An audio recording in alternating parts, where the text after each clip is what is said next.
Welcome to the Digital Marketing Victories Podcast, a monthly show where we celebrate and learn from the change makers in digital marketing. I'm personally obsessed with how digital marketers sell through and get their ideas executed. I'm your host, Catherine Watsier-Ong. I'm the owner of WO Strategies, LLC. We focus on organic discovery for our enterprise clients with a training-centered approach.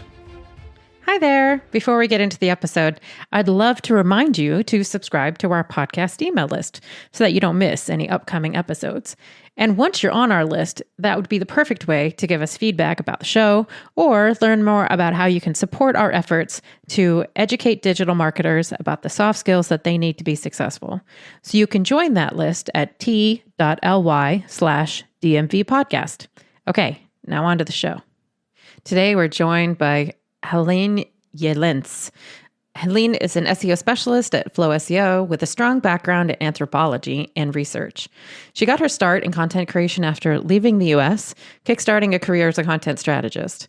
And when she's not writing about the interplay of search and culture, you can find her wandering old European cities, vineyards, and food markets.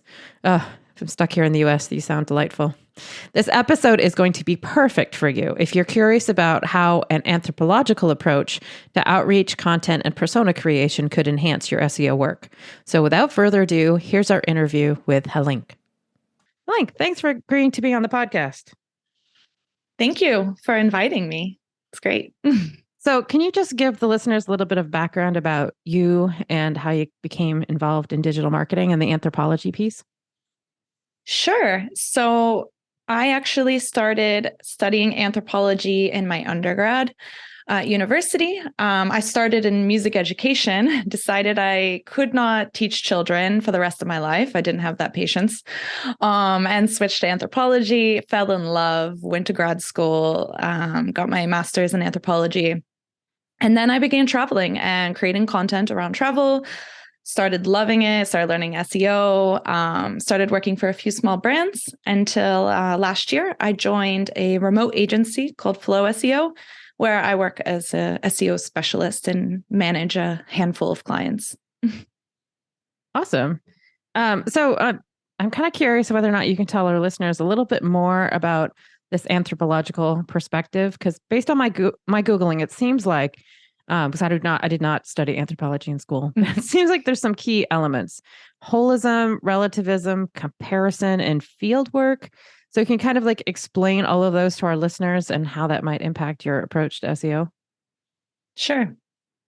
So anthropology is actually a bit different in the US versus outside of the US. It's studied a bit differently. So if you find someone who studied anthropology, say in Europe, oftentimes they will either be archaeology or like cultural anthropology, and that's all they will study. Whereas in the US, there's a more holistic approach. So we study linguistic anthropology, biological, cultural, archaeology, and applied. So we have all of these fields that we use, and this contributes to the holism of, my anthropological perspective, is that I'm always thinking about those different aspects, the biological aspect of being a human, how we speak, the words that we use and the cultural meanings behind them. There's a lot of different things going on. So with that very diverse approach for anthropology, it can add a layer of depth to your perspective, your research. And cultural relativism is a really, really important concept for anthropology. And the best way for me to describe this to non-anthropologists is not to be comparative in a way, put yourself in someone else's shoes. It may seem really bizarre at first when you hear something that is completely different from what you do. But if you just take a moment and realize that maybe that culture or that person just came from a completely different set of circumstances, have a different set of values, and that you should be understanding that culture or those behaviors on the basis of that, historical, political, cultural aspects. And I think that that's really, really helpful. And combining that with, the field work, doing really deep, long studies, integrating yourself into new communities, really getting to know people, your target audience, whoever they may be. I really enjoy doing sets of interviews that are not just one-off, because I think it's really hard to get deep, meaningful information from people by just meeting them once and just speaking to them once. They're not going to share all the good stuff with you the first time. Interesting. So the US approach is all of those pieces of anthropology, so a holism sort of background.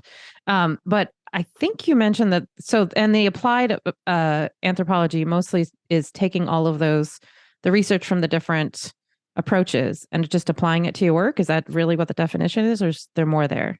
No, that's it. Basically it. Okay. Yes. Old school anthropology. I mean, maybe you're familiar, with the classics, Margaret Mead going to Samoa and interviewing young women about, their sexuality and coming of age and these processes. These were very old ethnographies. They didn't really have an application to them. They were more of just gathering information. So there was a shift in the field where people then started doing more international development, community development, policy, nonprofit work. And then that is where that applied aspect came into it. That makes sense to me. So how does this impact how you in particular create surveys or questions to get to know that target audience? Do you do something different than the rest of us do? Probably. Are you going to tell us any of your secrets? Yes. I've actually studied interviewing at so much depth, and I've had a lot of experience. I've had a lot of incredible mentors, and I'm very, very thoughtful about the kind of questions that I'm asking. I wouldn't, leading questions is one of my biggest pet peeves in the entire world. As soon as I read a study, I go immediately to the methodology. I check what questions they're asking, and then I make my own assessments about how that research went. But I really think about that, like preparing what you're going to do with those answers and how you're going to process that data before you even ask it. I think this is the main aspect for people. They want to ask questions. You get in an interview. Of course, you want to ask lots of things. You're interested. You're like, I just want to know. But should you really be asking them that? Like, is that valuable data? Yeah, you're interested. But what are you going to do with that afterwards? Like, were you just taking something from them, that was not valuable to your research? So I think considering this, exactly the questions that you're going to ask, thinking about how someone would feel if they were asked those questions, think about the order of them, think about how you think about, the topic that you're asking about, and really try to understand that there's a human on the other side of that. And they have, a bad day, a good day. They have things that happen, and some topics may need a bit more sensitivity to them. And that is definitely something that has to be prepped ahead of time. So I think a lot of people think, okay, interviewing's easy. I can just ask these questions. That'll be interesting information. That's great if you're just getting a quote. But if you actually want to do something with that data, then you do need to plan it out strategically. Like, what are you going to do with that information once you get it? So do you have a little cheat sheet for figuring out whether or not it's a leading question? I was in my head, I was connecting it to, I studied analytics with Avinash Kaushik. And so he has this, but why? But why? You ask that 3 times in a row to really figure out if it's an insight or not, or whether you're just stating data for the the sense of stating data. So do you have something like that so people can sort of check themselves about whether or not a question is a leading question or not? I never thought about creating a resource like this, or I don't know if I've ever seen one. So maybe this is something I need to think about creating this year. Maybe I'll have to follow back up with you. I think it's a valuable thing to have. There's got to be some way for you to just check yourself on each question, but it's beyond what I could come up with. So anyway, if you come up with something, let me know. I will add it to the show notes. So can you give us an example of a successful marketing campaign that you were involved in that was impacted by your anthropological approach? Sure. Can you think of one? Yeah, I mean, everything I do has my anthropological approach connected to it. There's no way to separate it from myself. It's just who I am at this point. But yeah, sorry. I just spaced out for a second. So do you have a campaign in particular that you thought was pretty successful where you know, either dug around on social or did some interviews? We can come back to it too. And sharing those things with me, sharing what it was like working before that software and then after that software, and hearing them speak and using their own words that they use daily. That was really helpful. Those pages are still doing incredible, really like over a 3% click-through rate. Yeah, they're still the top pages on that site to this day. Yeah, that sort of reminds me when I was working on Health It.gov, we had something similar because one of our target audiences was physicians, of which I am not one. And I just felt like I really pushed the team because I was like, I think we need to do focus groups with them because I don't know how long it should be, what language we should use, like I don't know what goes on in their head. Like do they research answers on a tablet or their phone or the desktop? I have no idea. Anyway, it was super insightful. The summary was they're very busy and they really needed bullet points. Really. So, I mean, I guess maybe you could have guessed some of that, but, and the other insightful part was that they might not even read what we were putting out. It was like their assistant, which is good information to know too. Anyway. So I kind of wonder, does your educational background give you some really strong listening skills that maybe the rest of us could learn a bit from? Because for instance, if listeners of the show are curious about listening skills, you should listen to Dana Theus's episode 19 because she talks about this. And I'm always looking to increase my own listening skills. But so how about for you? Do you think you got some more skills related to that because of your educational background? Any tips? Yeah, definitely. It really is about practicing active listening and note taking. These are two of my biggest suggestions for anyone who wants to get into interviewing and to improve, besides practice, because really it's just practice. It's getting comfortable with having an intimate moment with someone that you may not know, and really having a deep conversation. And that could be really difficult. So it's just about leaving yourself at the door, being open-minded, leaving judgment away. You are just there to collect information, maybe reflect a little bit, clarify. It's all about active listening, and having those notes. Even I tell people, take notes before just to set sort of an intention, a mindfulness. How do you feel? Are you nervous about going in? Write about it. Then when you're done, take about 20 minutes or so, 15 minutes, and write the notes on how you felt afterwards. Anything you might have observed as well. Like, did they look nervous? Were they excited? When did they get, did they smile when they talked about certain things? So these notes can be really, really helpful for just remembering those small moments that can make your content more human. Do you think there's a correct way of taking notes? Like, should it be pen and paper, voice notes, typing? Does it matter? If you're doing an interview, I say always audio record because you will not remember everything. And if you're writing the whole time, you're not active listening. You just aren't. So I would use my notes as a pen and paper if I'm doing a person in person, and maybe just a few words, but I wouldn't try to write out sentences and stuff. That's the point of me recording. Of course, you have to get their permission, but having that, so you can go back, you will forget things. You will lose things. There's so much information in an interview. So I highly recommend recording. If you're doing it, over Zoom or something, you can easily type up some notes while you're there, and not be distracting. But that's the main thing. Just not distracting the person while they're speaking, and just giving them that space to share their stories. Great. That's a super helpful tip. So I'm kind of curious. I know in our previous conversation, we talked a bit about how you're using social media. Particularly, I was curious about how you're using that to come up with some content ideas or personas. And then I'm also curious whether or not you take into account the culture of each platform as a piece of the environment when you're taking notes. And I bring this up because if you've been a listener of the show, hopefully you've listened to episode 2 with Joe Federer, where he talks about the different psychology of the different social networks. Like, for instance, I'll give you an easy one. So Reddit is anonymous. So the vibe there is different because everybody's anonymous.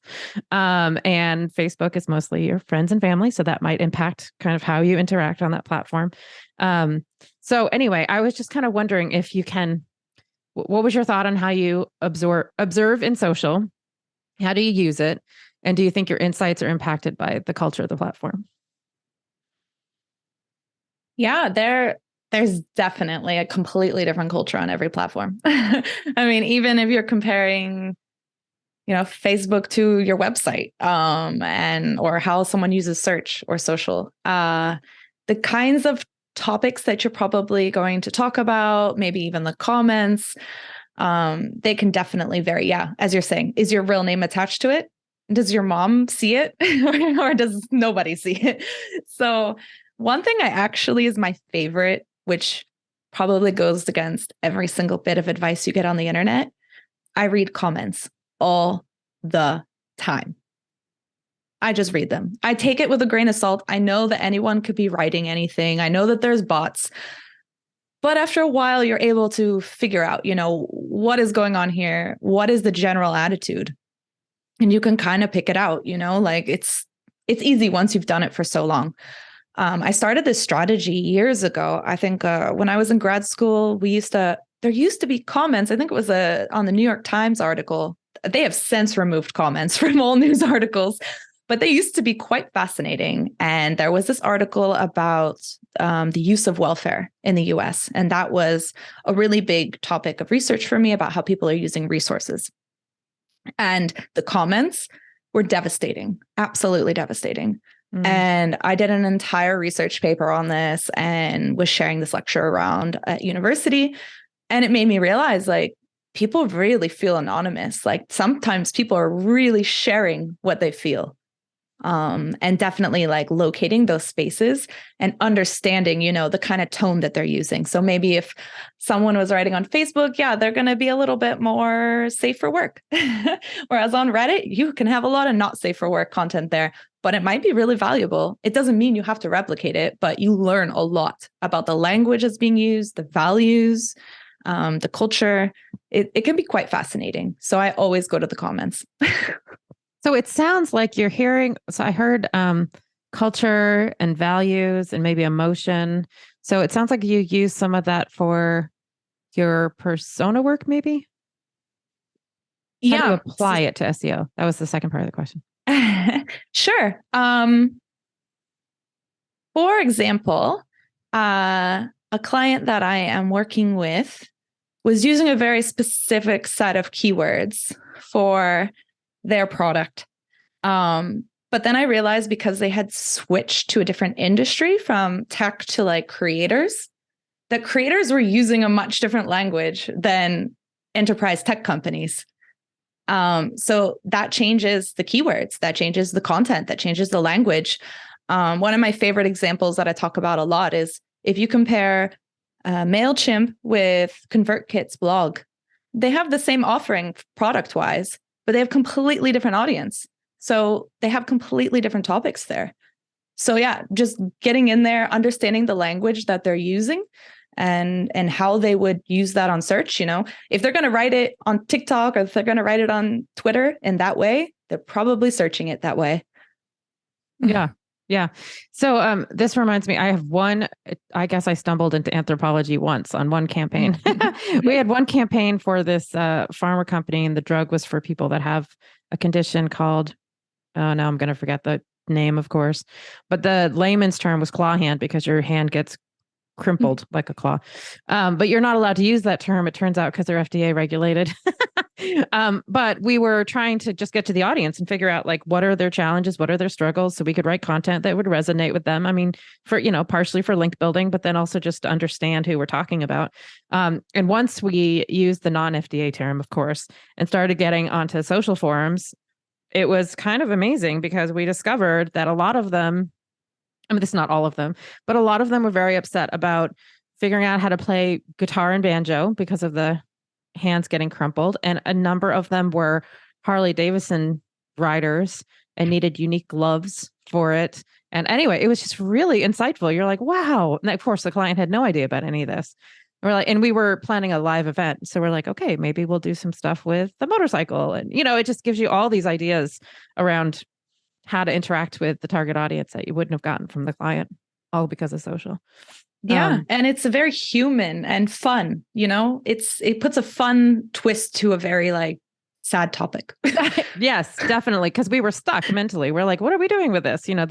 All we're getting is like, I'm so sorry, your hand is becoming dysfunctional, right? So how do you spin on that and connect with them? Anyway, so social was interesting in that one instance. So here you are on learning about your target audience, potentially using social for it. But how do you identify and address any biases that might come up that might impact your marketing campaign? So your bias applied to a target audience. Again, I'm kind of wondering if you have like a way to check yourself before marketing campaigns become approved. Yeah. I don't know if I exactly have something to offer others. I guess this is something I really have to think about creating content from. It's one of those things that you do so much that it's second nature. Yeah. But I don't think it's second nature for everyone. That's why no, it's not. And I don't realize this. So yeah. I never thought about even writing about these topics. So these are great questions. I really believe in the leaving yourself at the door, sort of like try not to bring your personal feelings into it. Of course, sometimes I'll get excited. I think about things that people would want to read or engage with, but I'm mainly thinking about that client. I kind of humanize them of like, if this was someone I cared about, how would I help them at work, especially working in a B2B space? I try to imagine my family members at work. How would I help them? Like, how would I approach this? And sometimes I probably missed the mark. I started working with a client in Australia. I've never been to Australia. There's a slightly different culture. There's different language that we have to use. But I use my experiences with, because their industry is working with the trades. A lot of my family members in the US worked in the trades. They had their own businesses. So a lot of those very human day-to-day experiences I sort of had. And then I take the opportunity to ask my clients questions. We meet, twice a month. And sometimes I'll throw in a few questions. I'll ask them about what they've been up to lately, about their clients, just ask them, day to day, understanding the local holidays or culture, these things. It's just that human touch to everything that really makes a difference. Yeah. Because I think if folks haven't, so my undergrad had a third world development requirement. So you had to do something related to that before you could finish graduating.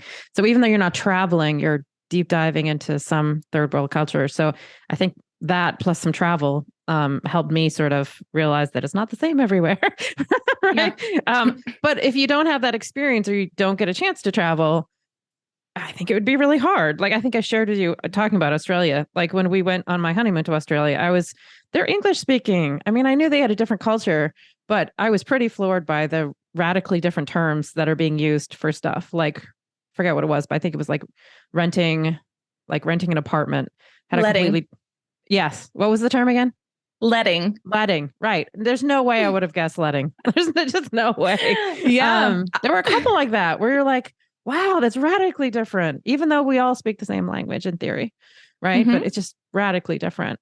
Anyway, so if you have a resource about how to check your assumptions or biases for a campaign, I think it'd be helpful for the industry. So have you ever launched any like formal user testing or used user testing tools, or are you normally doing face-to-face one-on-one interviews? Usually face-to-face one-on-one interviews. I haven't done anything much larger. It's quite hard to get a budget for research in SEO and marketing. Yeah. I've had a handful of agencies reach out that they wanted, will you sign on so we can have someone to do research, but then the clients never want to pay for the part of research. So then I'm the first part that gets cut. Which is a bit unfortunate. I think there's a lot of value in creating your own research and having your own original data to work from. But yeah, I haven't had the opportunity to work with like some of the larger tools out there, or larger case studies. You certainly need to have a budget for some of them, that's for sure.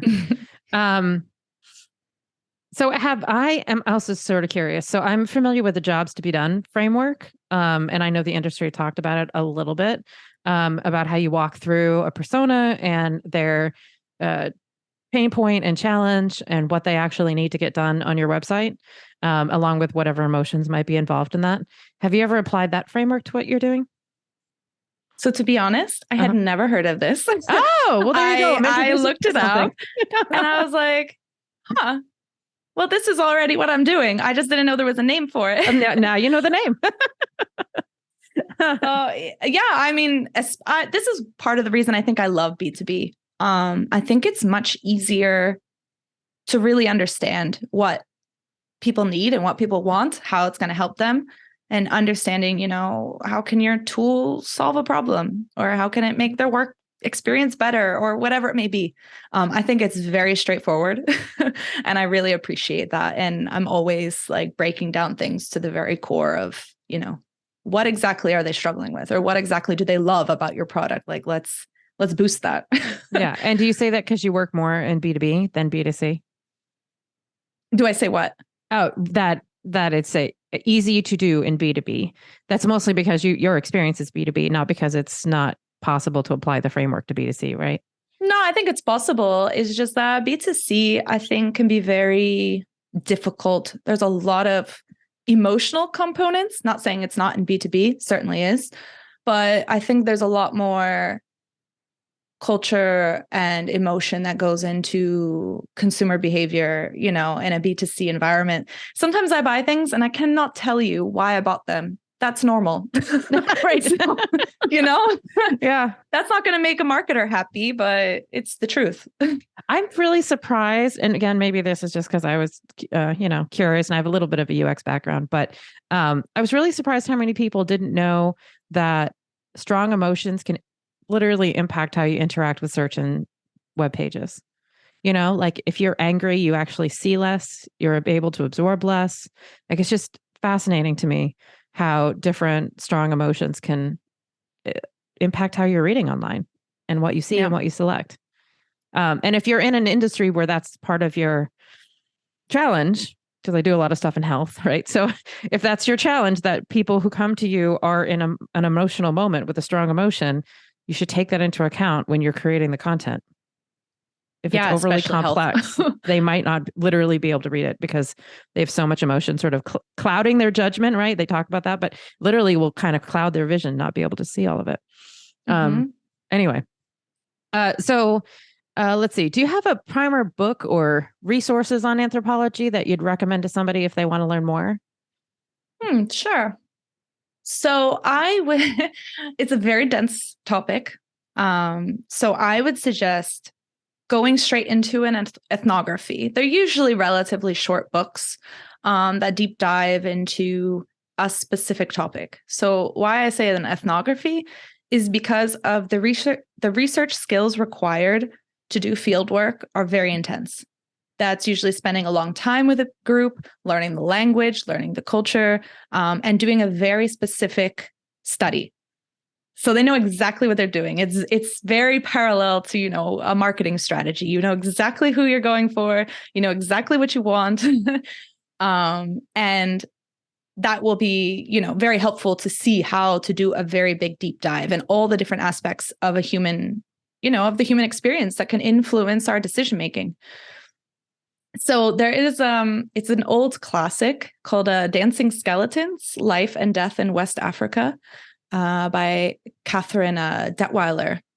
And I remember reading this book and just breaking down at one point and crying because it was just so heavy of realizing how different the world can be and my position in that and my privilege in that as well. And it really was one of those things to really give you a stark contrast. There's a lot of really great ethnographies that have come out in the last few years. If you just go to Anthropology news, There's like the American Anthropological Association. They have a lot of great things that they share, essays on different topics. Yeah. Or another one, which I'm going to throw in because I love it for people who want a heavier read, is The First 500 Years of or Debt, The First 500 Years by David Graeber. Rest in peace. He is an idol of mine in a academic sense. Great, really great insights and criticisms of systems. And he was, So I think if you want something a bit more modern, on a modern take, go that way. If you want a classic, go with the Dancing Skeletons. As you were speaking, I was thinking about how we've had folks on the show talking about empathy as, the more empathetic you can be towards your client or your target audience, the more successful you can be. But I've always been sort of digging into like, but how do you get the empathy? How do people build empathy? And I'm just sort of struck by how your approach probably helps you get there, because you're understanding the tone and the emotion and the environment somebody's in and their background that might impact what they're doing, that kind of stuff. Yeah. I mean, do you agree? Yes. Yeah. Okay. Yeah. I'm very rare to put myself first, I think. It's like a curse and a blessing, but it definitely helps me in my work by realizing, there's a lot of other experiences out there. And if you're not excited about learning about your target audience, if you don't care about them, you're probably in the wrong niche or industry. So, I mean, you should be excited for them. I mean, I've never worked with somebody that I didn't like, I've been fortunate in that sense. But yeah, if you are not interested in your target audience, then you're in the wrong spot. I totally agree. This is why I say no to projects sometimes, because I'm like, oh dear God, I don't care. If I don't care, then I'm probably not going to be very good at creating a marketing plan for you. Exactly. Yeah. Because there's a couple. I sit here in DC. There's a lot of politics and lobbyists and stuff. So there's a few things that I just don't care about. So anyway, talking about this empathy, because I think it was a previous episode actually talked about empathy is this essential tool to building relationships, more thinking about like interacting with your coworkers and your clients and folks you work with. But how do you think that your approach, the anthropology approach, could help build empathy, both for like target audience stuff, like marketing campaign, my target audience, but then also your team? Like, can you apply it to your coworkers and your clients? Yep. I think it's really, really important. I don't know if you had this feeling when you were in, school, especially university. It felt like every teacher or professor forgot that you were enrolled full time, that you had other classes. They would assign work and you're like, you do know I have 5 other finals like next week on top of yours. What are you doing? I think that they've lost sight of how hard it can be. And I try to remember this at work. I work with a lot of large enterprise companies now. They're busy. My husband works in a massive corporation. He's in meetings 8 hours a day. So I totally get that. And I understand that they don't always have the mental capacity to care about what I'm doing or to engage in what I'm doing. So I always try to consider that I'm there as the consultant to take things off their plate. I'm there to help them, not add to their load. And just being mindful that sometimes people have a bad day. Like, don't get obsessed over, someone might have made a weird comment one day or something. It's we're all human. Like, really, it's just that. It's very simple. Yeah, I find it very fascinating in my own experience that, I was like the go-getter in my 20s, single, and had a particular perspective. And it shifted a lot once I got a dog, weirdly. Shifted a lot once I got married. Shifted a lot once I had kids. And then you understand how, like, trying to function being sleep deprived. Yeah. And the level of empathy for other people making mistakes. You're like, well, maybe their baby didn't sleep last night, but I didn't have that perspective when I was in my 20s.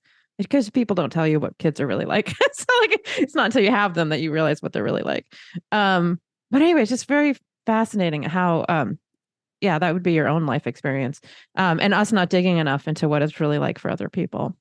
So do you have a format that you possibly use? I mean, I know you instinctively do this, but if other people wanted to create a formula for this and apply this approach to their coworkers and clients, other than I'm sure they had a rough day. Because again, like my brain wasn't there until I had the kids. And I think that's common. Only because I interact with people without kids and they don't seem to see what I'm coming from, right? So do you have an approach that you can apply so you're like, yeah, kind of but be on their shoes a bit more? Yeah, I think it's mindfulness and having, intention, being intentional. Thinking before you speak, we're very quick to just react. I used to be very quick to react to lots of things. And I realized that sometimes I didn't come across the way that I wanted to. Maybe you misread an email and you just blow up because you're having, whatever day. You could really damage a relationship that way. And now if I know I'm not in a good headspace, I won't respond unless, it's 100% necessary. But if I have to take, a couple hours or wait 12 hours, 24 hours, then I will respond to something.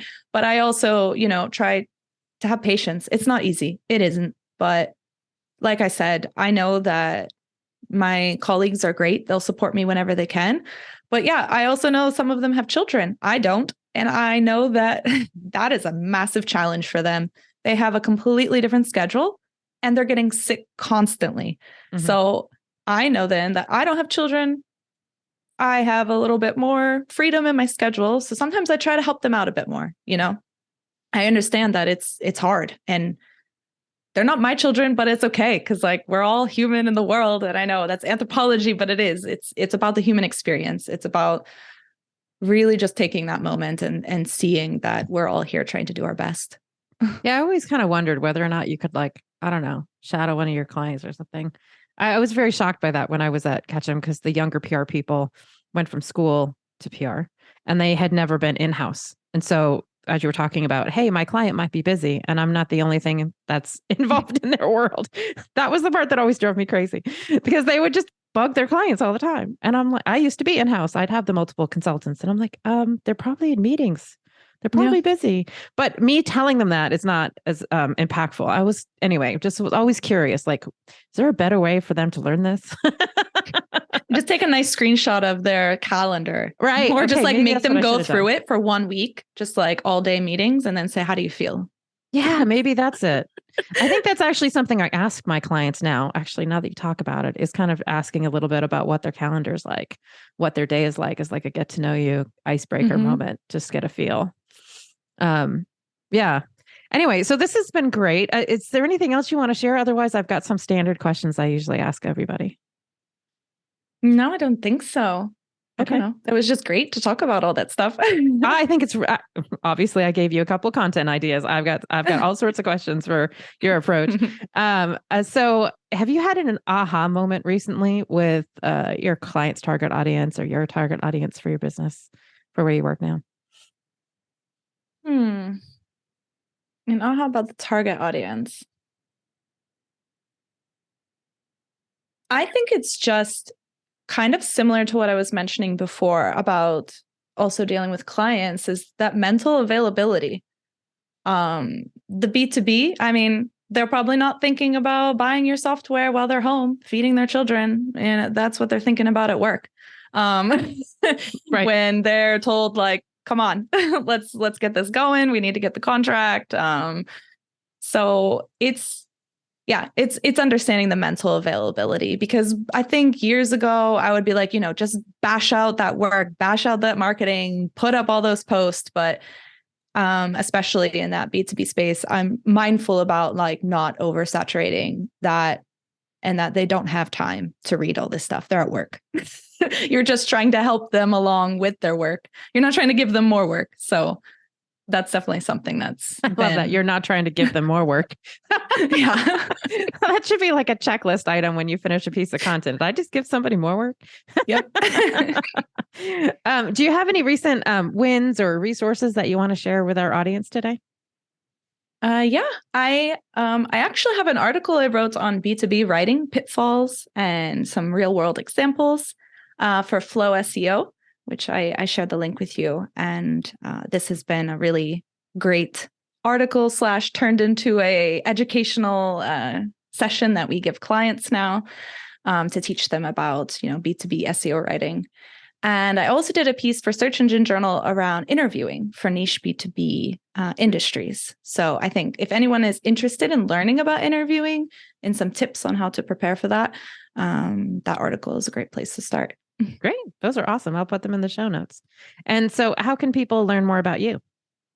You can find me pretty much everywhere, but LinkedIn, Helene Jelenc, wanderinghelene.com is a travel blog. If you want to see a little bit of what I was up to pre-pandemic, definitely need to revitalize it a bit. So yeah. Awesome. This has been great. Thanks for sharing all of your tips. And do let me know if you create additional resources. I'll add them to the show notes. Thank you. That's great. Thank you so much for having me. Thanks. Thanks so much for listening. To find out more about the podcast and what we're up to, go to digitalmarketingvictories.com. And if you like what you heard, subscribe to us on iTunes or wherever you get your podcasts. Rate us, comment, and share the podcast, please. I'm always looking for new ideas, topics, and guests. Email us at digitalmarketingvictories@gmail.com or DM us on Twitter at DMVictories. Thanks for listening.